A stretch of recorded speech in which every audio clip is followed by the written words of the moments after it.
I'm Ray Sterner, and I'm with the Center for Promotion of Child Development through Primary Care at Hopkins, and also with Chattis, which brings me to this next slide, which is my conflict of interest.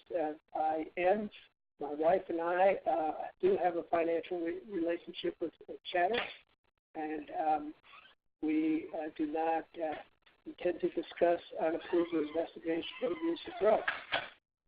So we do want to talk about substance use, and it's something you hear on the news, on TV all the time.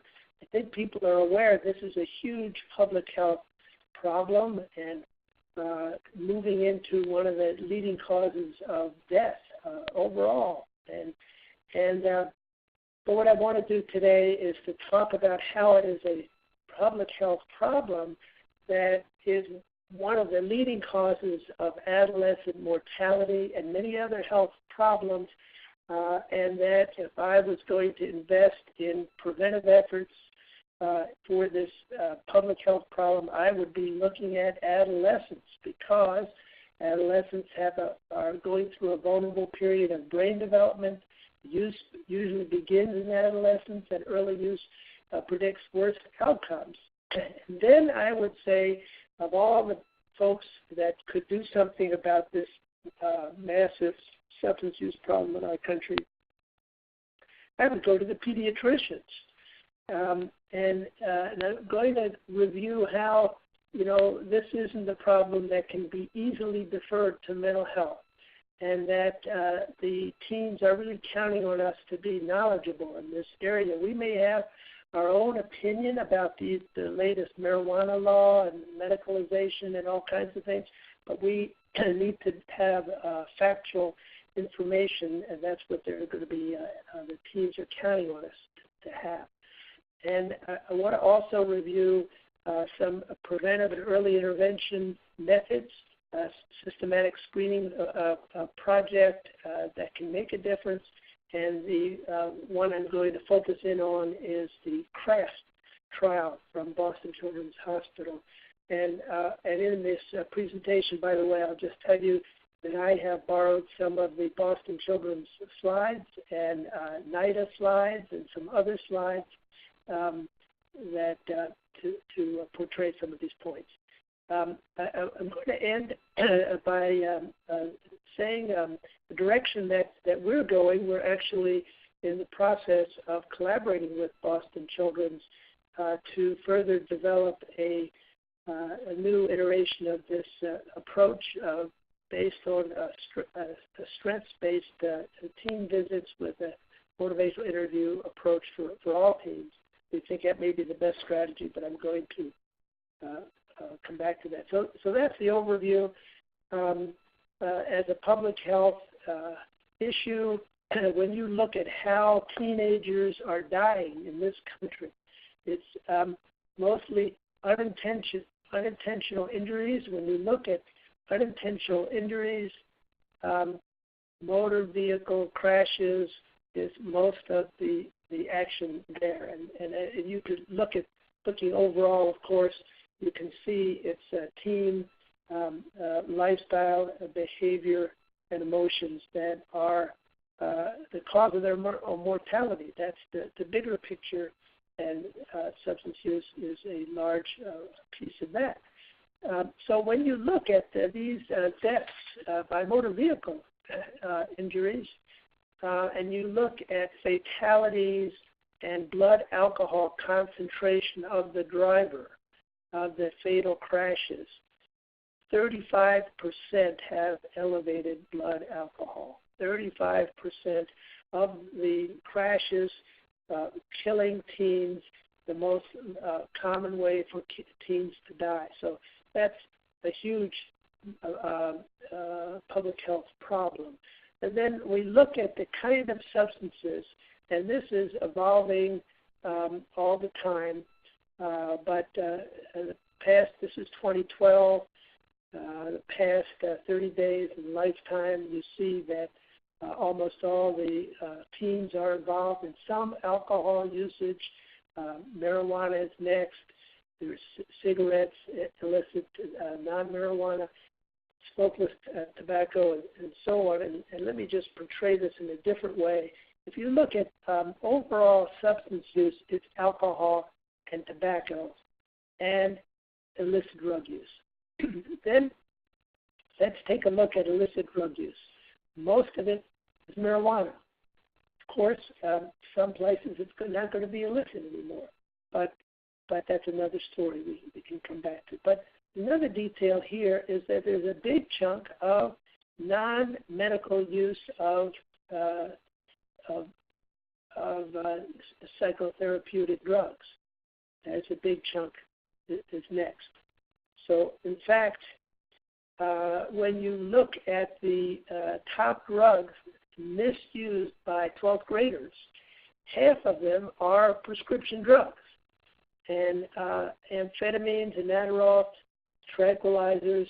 So we're talking about kids who, there was a New York Times editorial story about a teen who wasn't being treated for ADHD. We're not talking about that, but started popping in college large amounts of stimulant medication and got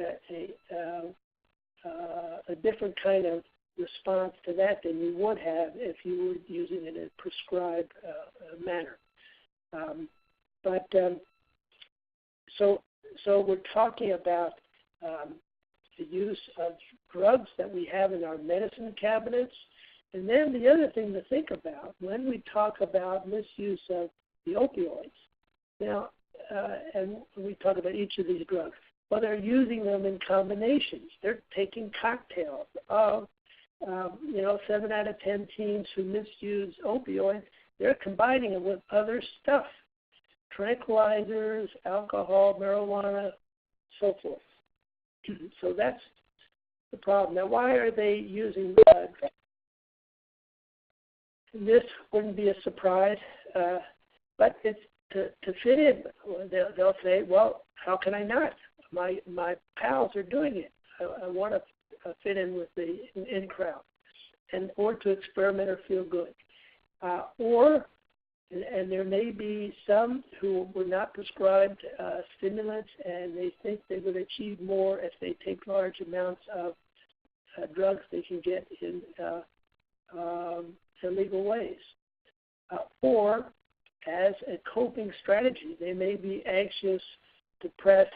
There may be some comorbid mental health problem. Instead of dealing with that in a conventional mental health approach, they may be self-medicating. So those are the things we're going to think about. We're also going to be thinking about the fact that brain development is ongoing in adolescence. We didn't used to think about or know so much about the changes, the neural development during adolescence. And the big part to think about is that the frontal lobe is still being molded and developed until age about 25.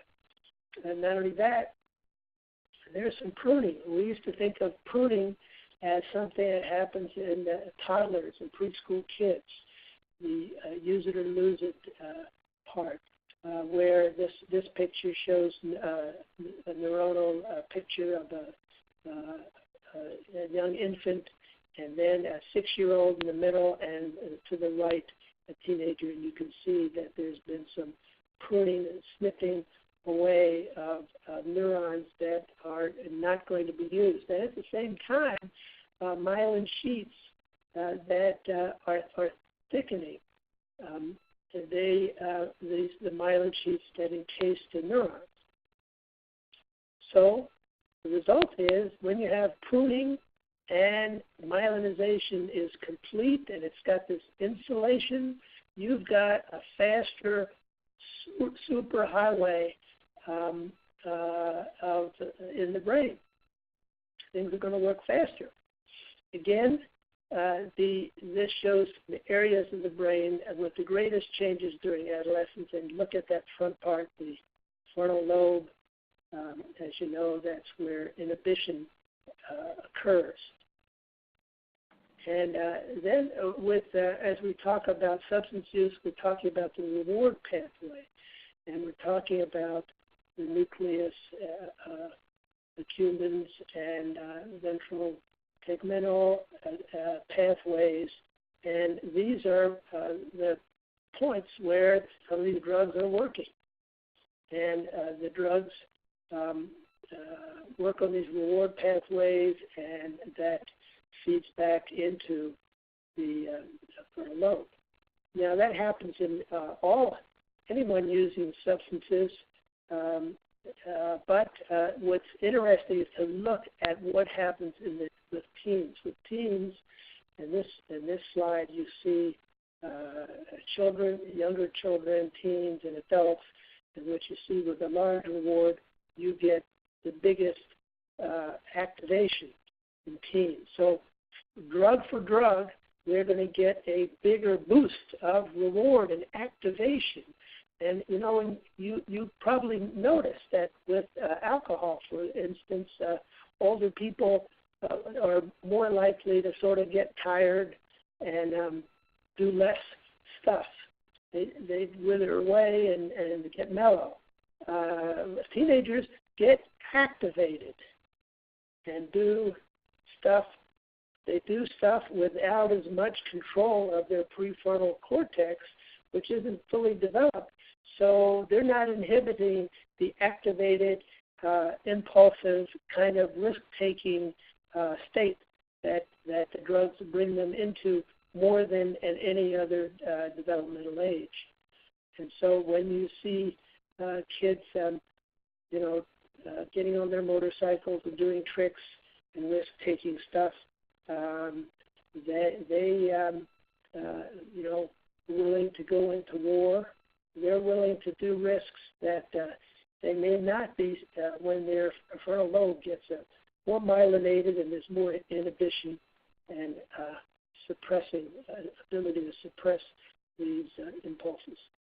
So the other part is that the age at the first drink affects the later risk for alcohol. So if you get a kid at 13, 14 starts drinking, they have a risk of alcoholism that is like half are going to end up being alcoholic. It's much higher than if you started at the age of 21. It's a huge difference. So earlier is increases your chances of ending up with dependence problem. And the same is true with marijuana. You start at age 13 versus after 21. So the earlier you start, the more likely you are to become dependent. And then also the earlier you start, the more likely you are to cause some damage to your brain. That's been documented now. And what I'm showing here are alcohol use disordered teens and healthy controls and the size of their hippocampus. And you remember the hippocampus is where memory happens. And this is some brains of a kid who is a heavy drinker, starting at a younger age, at age 20, looking at how much brain activation they have in a memory task. Heavy drinker, started early, and a child who's been abstinent. So there's a big difference already. And then marijuana users who start early. Oops. Just lost that slide. Hold on. Here we are. Have with use during adolescence, they are starting to have some of their white matter tract problems that resemble the brains of schizophrenics, and I'm going to come back to that later. So when we talk about substance use related health effects, we're talking about The immediate injuries, a role in mortality, a very significant role, injuries, overdose, hospitalizations, physical and sexual assaults, teen pregnancies, sexually transmitted infections, HIV, AIDS. That's the immediate health effect. We're talking about lifetime health effect, what I showed you was the brain damage, the learning disorders, psychiatric disorders, addictive disorders, with a 5 times greater risk with earlier onset. So lifetime brain problems, if you start as an adolescent, you've got a 5 times greater risk. So I'm showing here the DSM-5 criteria, and I want to go over the whole criteria for a substance use disorder, but I want to point out that these 11 criteria can be broken down into groups. The first group, we're talking about impaired control. When you start talking to kids and ask them about have they stopped, are they able to stop? And they may tell you that it's taking longer, they have been unsuccessful at trying to quit. And then even further, the pharmacological indicators where there's tolerance and they have increasing doses are needed, withdrawal effects. And then the social impairment criteria, where it's impacting on their school obligations at home, and then getting into risky use. So those are if you think of those 4 categories, the rule is if you get that greater than 2 out of 11 of the symptoms as of DSM-5, you are categorized as having a substance use disorder. This pie chart shows a small slice of the pie where adolescents are with substance disorder are getting treatment, and you can see it's a very small segment of the population. So the American Academy of Pediatrics in 2011 has mandated that pediatricians get involved in screening, brief interventions, and referral to treatment. Now, that may seem daunting. The first thing we think about when we're thinking about substance use treatment are those rehab centers where they have a hard time treating dependent individuals and substance use. But we need to be thinking about the whole range of severity. Mild use, moderate, severe. Severe is not what, that's the part where the Academy says those are the ones you ought to be referring. So we're talking about the spectrum and thinking about mild use is, they're doing it at predictable times, at social occasions. Moderate is when it starts to become problematic. It's getting them into trouble and resulting in some criminal offenses or school suspensions, meeting some of the criteria from the DSM. And severe is where we're talking about dependency and they're really not able to control. So if we're going to get PCPs involved in substance use, how good are they at identifying substance use? And one study where they had the population that the pediatricians were seeing also received diagnostic evaluation, a structured diagnostic evaluation for substance use, and the answer is they were pretty miserable picking it up. 4 out of 5 abuse dependency cases were missed, and 4 out of 5 substance use problem cases were missed. And the sensitivity for picking up dependence was 0. It didn't pick up any.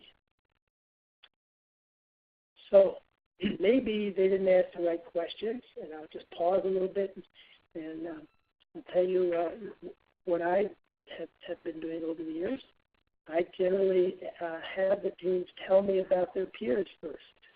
I generally say, I understand, and whatever high school they're at, I know there's a drug problem. So I'd say, I understand that teens are using drugs at Central High School. How about your friends? Do any of your friends use drugs or alcohol to get drunk or high? It's another way to ask. Another way is, tell me about a time that you felt pressured by friends to use drugs or alcohol, if any.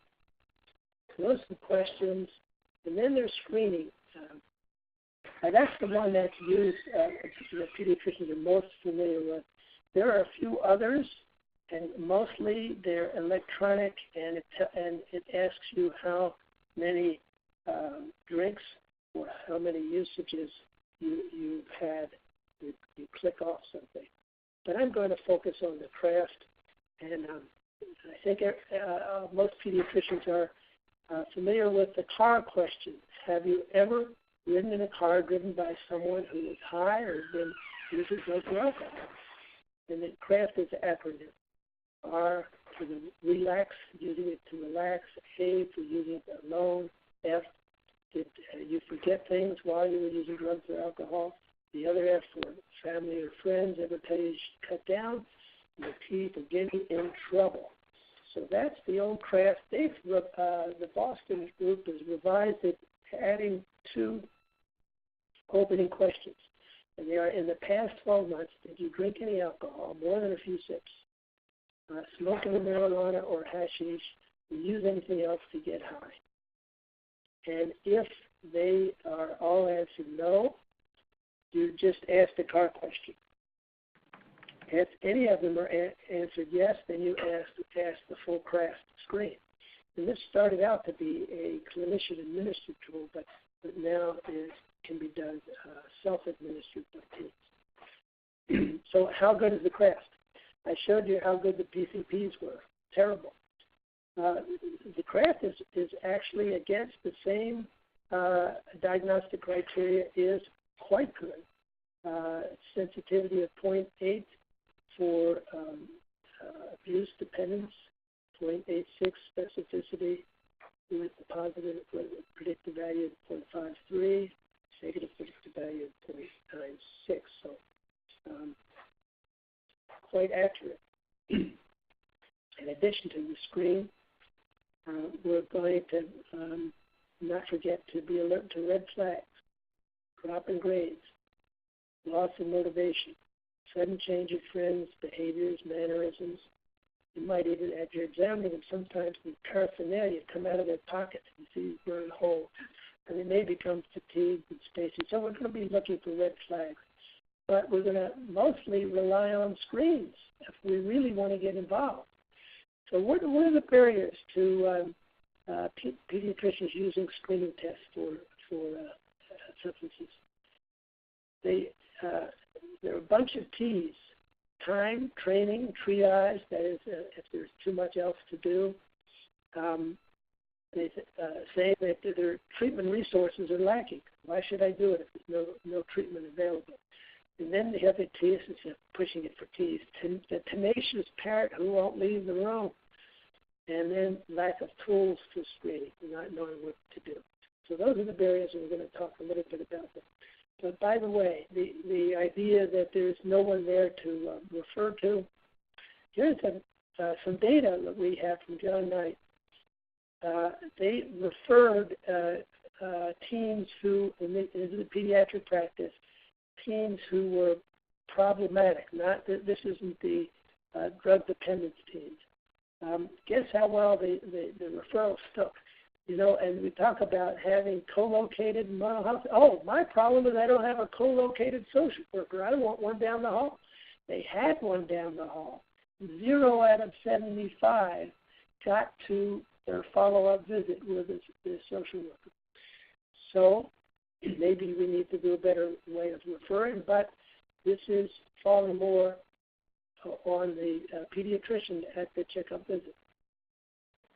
On discussing substance use with teens, the first step is to have a policy will know that you're going to have a discussion about confidentiality.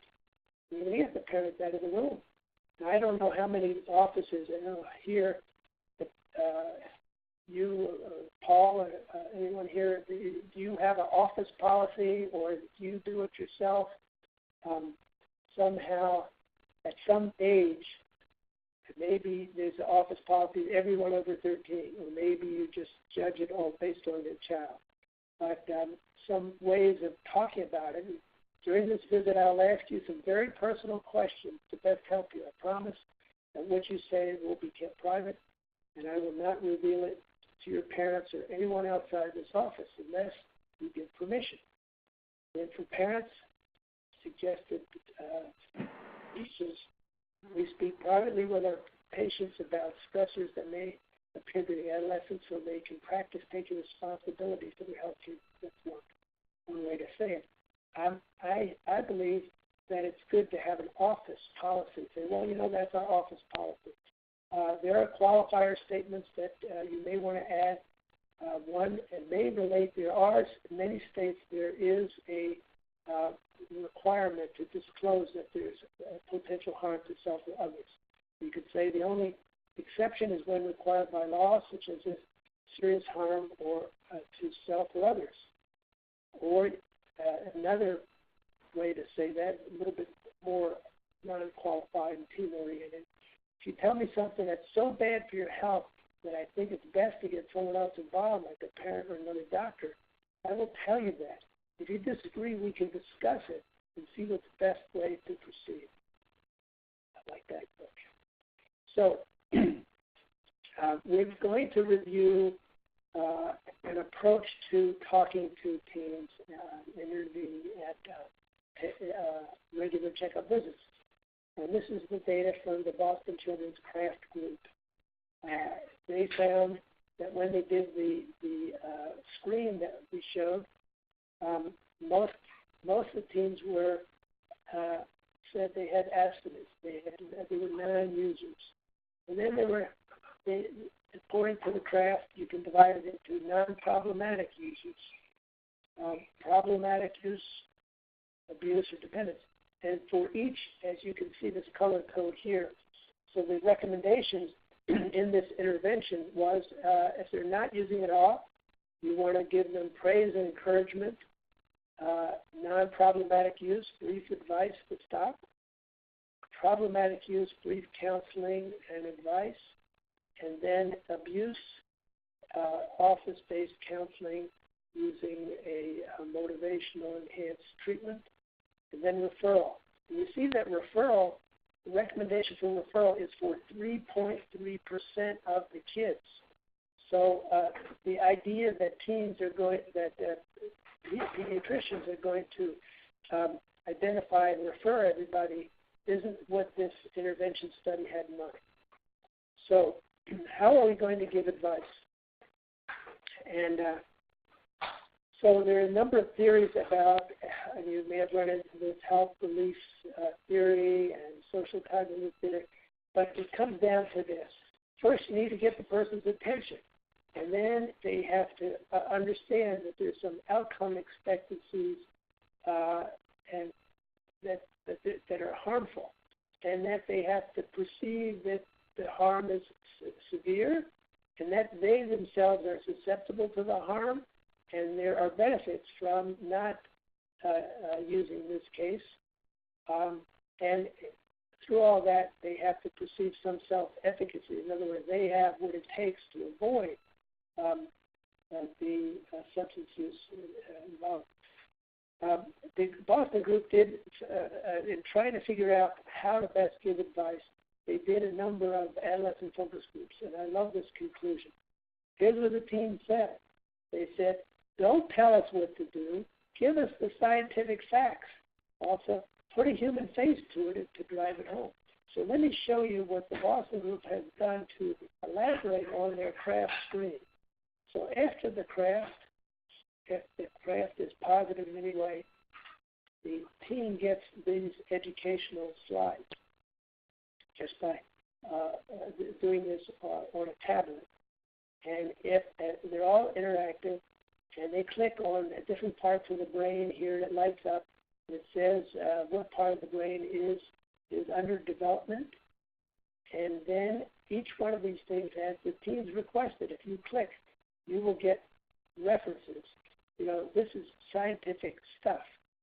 So here is about car crashes, and over here is the number of deaths and the effect of marijuana on car driver judgment. And over here is a story. And there are the references. Here's marijuana use damages your hippocampus, hurting your memory, lowering over time, lowering IQ points. And this is an interactive screen. If they click on it, they'll see what someone's marijuana use has. And there's the marijuana smoke. And for teens, this is a biggie.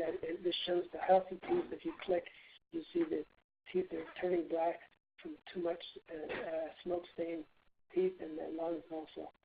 And this one, substance use and sexual risk, unplanned pregnancies, HIV, so forth. Here's another message: alcohol and marijuana affect driving ability, causes fatal motor vehicle accidents. Marijuana use increases the odds of unsafe driving by 30%. And this one about the marijuana mental health story, where using marijuana 50 times increases the chances of schizophrenia by 6.7 times, and anxiety and depression are increased if you daily use up to 5 times, weekly use twice. So facts, and here's facts with another story about an attractive, looks like a popular girl here, did all these wonderful things, but had died from a drug overdose. Another story. So these are the categories. First, if you're not using it all on the craft, the first question is the craft, the intervention of the study. They asked doctors to praise, and this is a praise example. This is one of the doctors who were participating in the study. I see you've not used alcohol or any other drugs in the past year. I hope you're proud of yourself. That's a smart decision. If it ever changes, I hope you'll trust me enough to tell me. And then going on to saying all these things about alcohol can harm your liver, smoke drugs, it can harm your lungs, stained teeth, reflecting the kinds of health hazards that were portrayed in the screen. And this is teens who are abstinent, especially if they say that they were positive on the car question. And they rode in a car with a adolescent who had been drinking. The parents are asked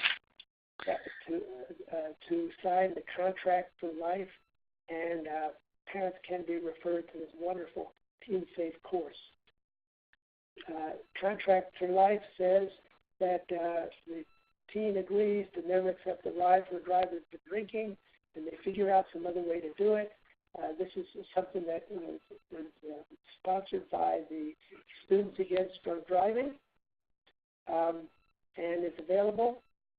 They sign it, and now, there are other options like Uber, but here's a case of, then advice for non-problematic use. These are teens who use it on the weekends at parties and so forth, and then the kind of advice that the intervention program suggested is exemplified here. I think the important thing is to say you haven't had any serious problems resulting from use, so this would be a great time to stop. As your doctor, I'm concerned about your health. And then They went on to reinforce the health hazards issue. And then we want to, in this process, we want to find out if there is abuse and dependency. And a few extra questions you can ask. Tell me about your use. Has it caused any trouble? Have you tried to stop? And you can, as you recall, the DSM-5 areas of stopping, dependence, and impact. So some other advice. This is for problematic use. Now, as you're going to see, that I differ a little bit on this one, and we're working with the Boston group to make this should be a bit more of a motivational interview than an advice alone session. But the basic here is I advise you to stop drinking completely for the sake of your health. I will schedule a follow-up appointment in 4 weeks, and then having them sign a abstinence challenge. And then for parents of abusers, the protocol would say, something like, listen to your teens, even if it's difficult, set limits and clear expectations, remove access to all drugs. And this is some of the problematic users. And that means to remove access, you have to remove cash, cards, cell phone, computers. It's very difficult. Supervise inhalants, and above all, express that you care about the child and his health and goals. This shows that this intervention had some effect at 3 months and 12 months. The kind of brief advice after screening with Kraft. Well, there's the more difficult ones. The suggestion was to use something related to motivational interviewing, and I want to review this. I don't know how many of you are familiar with motivational interviewing. We're hearing more and more about it because of the evidence of efficacy, especially in the area of substance use. The basic idea is that it's normal to be ambivalent, and it's really acceptable. And the basis is this is an empathic, collaborative discussion. It's based on the individual's current stage of changed thinking, and the idea is to facilitate a discussion, often weighing the pros and versus cons of change in a respectful but optimistic way. It's a style of conversation, and there's an emphasis on what words you use. Now, this idea of motivational interviewing has come to primary care, and you probably heard of SBIRT. You may not have heard of MET. SBIRT is screen, brief intervention, refer, and treatment. It's pretty much what we were talking about, but it has more of a motivational interviewing component, and there are cue cards to help the doctors get started with it. And we're talking about 5 minutes or to an hour sessions, typically 1 to 5 sessions in primary care. There's efficacy data. Motivational enhanced therapy is like motivational interviewing, but it's a little different because they give specific feedback on drug use. They encourage actively non-use, not so much whatever. And there's structure to help with writing down change plans, reviewing and revising them if they're not realistic in follow-up visits. The key point of motivational interviewing is empathy and acceptance. Example, I can see how you'd be frustrated by being suspended from school. Anyone would. And then supporting self-efficacy, helping patients believe they can do it, even if they've bitten off more than they can chew, like a little baby eating the water bottle. I realize that drinking is a big part of your life right now, and quitting will not be easy. But you have a lot of strength, and I believe you can be successful. This is a way to portray, and this is a kind of image we're using now in Chattis to help doctors communicate the pros and cons in motivational interviewing using pre-visit data. In this case, reasons for me, I don't want to be the only one not smoking marijuana, and it helps me when I'm stressed. On the other hand, literally, it interferes with your progress towards your goal of getting into college. And mental illness risk is higher in my family. So that would be the kind of to and fro. What we're thinking is that maybe instead of relying on this motivational interviewing, elaborate motivational interviewing, if there's a high degree of substance use, maybe this motivational interviewing and the essence is to help individuals with positive life goals and values against, in this case, destructive attraction to substance use. We think that PCPs may have a jump on this because they may already know about the child's positive trends, their strengths, talents, dreams, and values. A pediatrician in town has every year she finds some teenager who is interested in medicine or interested in business that we're doing, the research we're doing, and she has a volunteer. We now have 4 teenagers from this one Dr. Harsha Bhattani, Franklin Square. And what she's doing, I talk to the kids, and when they're 8 years old, they start asking, what's your dream job? What are you, and really being there to actively support their goals and strengths. So if you're taking that kind of position as a pediatrician, then all these things, if there's a substance use, if there's depression, these are barriers to goals. And if you are using a motivational framework, you're way ahead of a MI therapist who may take a few weeks to figure out what their goals and strengths and values. And you may know how they've coped with other issues, maybe a health issue or something in the past, and you can invoke that. This is difficult, but I saw the way you got over that illness and how you fought back and how you did this or that. That's the kind of not cheerleading, but optimistic kind of affirmation talk that's needed to do motivational interviewing for substances. So we're suggesting and we're planning, and I want to see if anyone listening here would be interested in joining one of our research programs with Boston Children's aimed at this area. And the other thing, of course, that we haven't spent time with is talking about the comorbidities. PCP may already be aware of that. The coping with stress came from all those discussions about ADHD, anxiety, and the family stresses. So I'll stop. So what do you, any of this foreign to you? Did you, is this something that you're already doing in your office? Well, I like the motivational interviewing portion. We do a lot of that for obesity now and use the color-coded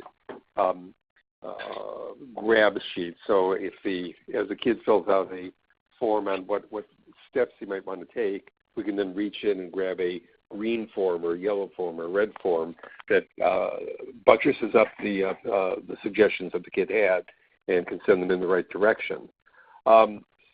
The side with the rewards and punishments caught my attention a little bit. Do you find that things like restrictions and taking away telephones, et cetera, are particularly effective for these kids? Well, this was only for a child already deep into substance abuse and is having trouble stopping. Was willing to say that they're going to try for abstinence, but the family is going to help them. That was the situation. It's not the occasional user that we certainly don't want to get into a cat and mouse game with the parents. We want the parents to set structure and expectations and be very clear about it. In fact, when they looked at the parents permissive parents were more likely to have kids who had substance use problems than authoritative parents. So let's see if I understand. So taking away the cell phone wasn't a punishment for using. It was to help the kid not be in contact with people who could sell them the drugs. It was supporting his decision to try to come off the drugs. Stay clean. To stay away. Yeah. That's a tricky one. It's not a punishment. And it's decreasing access, yeah. Right. And for a period of time. So in your practice, it sounds like you were using the SBIRT cards. Was there a certain part of that you felt was really good or a part that really didn't work for you? Yes. This is a system that our pediatric adolescent folks put together, and it was very effective. I'd like to think about something like that, and as I said, I'm mostly retired now, but I think something like that might be useful to help people who are not experienced with motivational interviewing jump in and actually offer some suggestions for kids who are beyond the stage where you congratulate them for their abstinence. But the next step down, I think it gets awkward for people who don't do it on a regular basis. And I think a lot of some pediatricians don't have a concentration of adolescents. And so they may not see a lot of adolescents and get very uncomfortable and find motivational interviewing kind of squishy. They don't really have their arms around it because they don't do it enough. So if you have a card system, I think that might be helpful. And again, I spend a lot of time on something called collaborative problem solving, which is why I brought up the... great. We love Dr. Green? Ross Green? Absolutely. He's my hero. We love that. Yeah. Dr. Green. And he's very helpful. But let me just... Excuse me. Go ahead. Finish up, Paul. He's absolutely been a real game changer for me for the last 10 years. It's made it very, very helpful to deal with kids who are having school problems, behavior problems, and some substance use problems too. To begin to drill down on how did the kid get there to begin with? And I know there's adolescent pressure. I know you want to do what the other adolescents are doing, but a lot of kids resist that. Those are kids who have skill sets that enable them to do that. But kids who have lagging skills frequently tend to hunt out others who have lagging skills. Those parents are using rewards and punishments to, beat the badness out of them or reward the goodness out of them. And in my experience since using collaborative problem solving, I've not found that at all useful. Although it is a tough sell in South Carolina. This is a state where it's still okay to paddle children at school. I mean, really, So, but the limited success that I've had with it has been amazing. The kids do so much better. We use that also and believe in it, and it's very beneficial. But what I was alluding to at the very end was something that we started in Chattis, where what we do in the Family Stress Project, for instance, a parent who identifies in a screen that they are a substance user or intimate partner violence, the computer begins the motivational interview. Oh, that's fabulous. Yeah, so what happens, it says, do you want help? No. Well, what's getting in the way? What are your barriers? How bad is it? The computer will actually ask that? If it got worse. So all that happens, and then we agree with you that it takes a while. It takes time, and it takes some training to do motivational interviewing. Our notion is to train them in pediatricians in the moment of care. So we provide a teleprompter at the visit that gets to the core part of the motivational interview, like that pros and cons, and one of the options you can click and it'll show this display. So the idea that we have is that when you get specific words that relate to their obstacles, their reasons for not doing it, and so forth, you can be more efficient and be more empathic. And then we also have the computer create some optional paragraphs and connections, paragraphs to go to the memory book care portal handout or a printed handout for the family. So we want to do the same thing for substance use. That's what we're planning with Boston.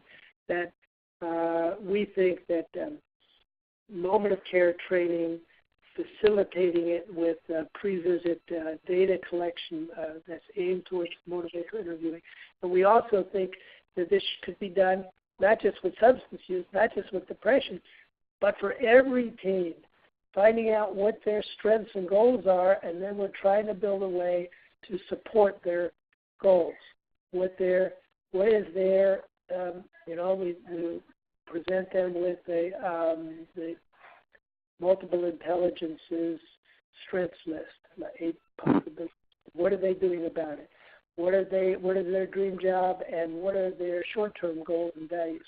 So we do that up front for all teens, and when you get into that conversation and you try to support the teen, then our thinking, this part for teens is in the planning stage, the others for families is available in China. Our thinking is that motivational talking becomes part of every teen visit, and you're way ahead when you're able to see and believe and support their goals, and in contrast to the things that are getting in the way, substance, depression, and so forth. That's where we're going with it. Well, that's fabulous.